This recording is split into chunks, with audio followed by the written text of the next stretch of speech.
morning, good morning, good morning, good morning. Thank you for choosing me on Fiverr as your go-to person. I'm on the road now, but I didn't forget about you. Just to give you a few words, I want to thank you first of all for sharing your experience with me, for sharing your story with me, and for opening up to me about your truth. But in your current situation, one thing I've always been taught, one thing I always learned is that the truth never lies. The truth never lies. You know what that means? That means whatever somebody gives you, whatever's in front of you is what you should take. There's no wondering what's going on. There's no what's going on with my friend, what's going on with him. At the end of the day is what commitment did he make with you? What promise did he make with you, and is he following his commitment? Right?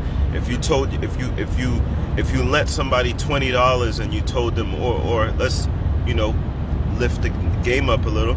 If you lent somebody $10,000 and they said they would give it back to you in a week, and they didn't give it back to you in a week, you start getting worried, right? Would you make excuses for them?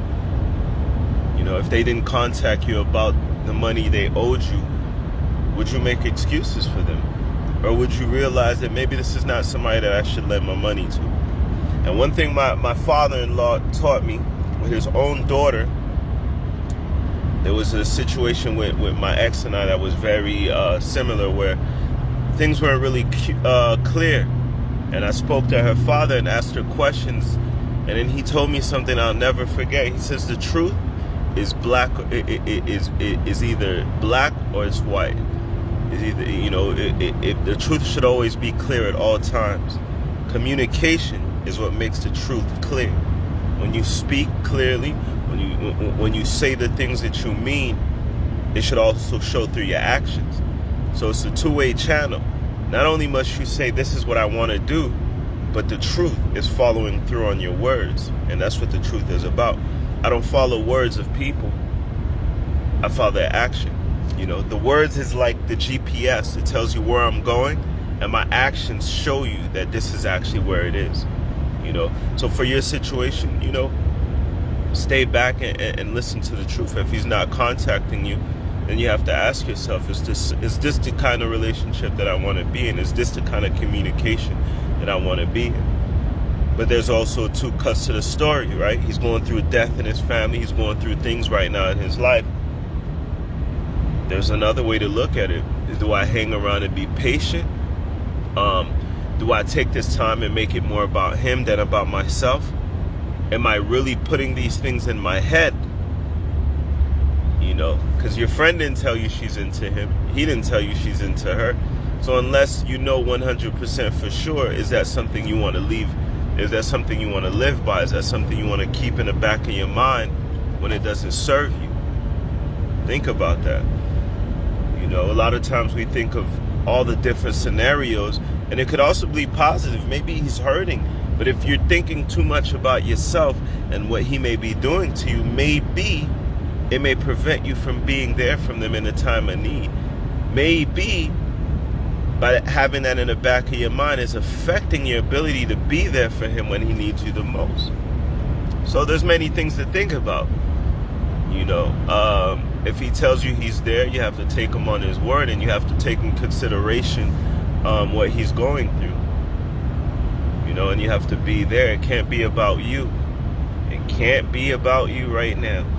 Until you find out this guy is really not interested in you through his action or through his words, you really have to take yourself out of the equation and tell yourself, all right, I'm going to allow myself to be there for this guy because he really needs me. And if that's the case, then you really need to be there for him 100%. Stay confident. Stay confident in who you are. Don't allow a certain your own thoughts to go against you. Because right now your worries are all based on speculation. It's not based on hard facts. It's not based on the truth, as far as we know it.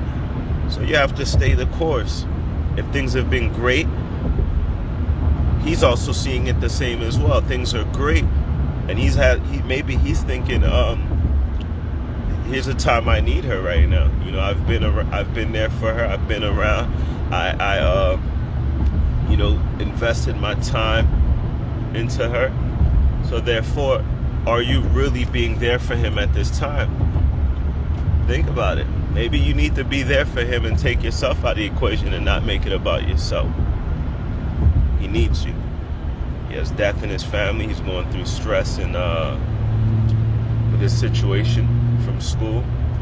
Think about it. Take yourself outside the equation. Become selfless and allow yourself to play a role that's greater than yourself. Once again, thank you. Thank you. I hope I was able to help you out with that one. But you know, a lot of times in life we have many different ways and perspectives we can view something, and based on which angle we choose to look at the matter, it will either hurt us, it would either free us, or it keep us captivated. And the question is, what serves you most at this very moment? Is your confidence wavering? Don't let the confidence go. Build your confidence and understand it may not be you. And maybe it may be your time to be there for him. I wish you well. I wish you peace. I wish you all the beautiful things of the world. And understand that everything is temporary and you will eventually get through this. Please let me know if you have any questions, if you need any elaboration on anything, as I would love to help you get through this. All right, enjoy your day, smile, and understand you have everything in the world that he needs. Neither your friend nor any other woman can touch what you have to offer. Remember that. Get all that stuff out your head and keep pushing. You got life to live. Stay confident. All right?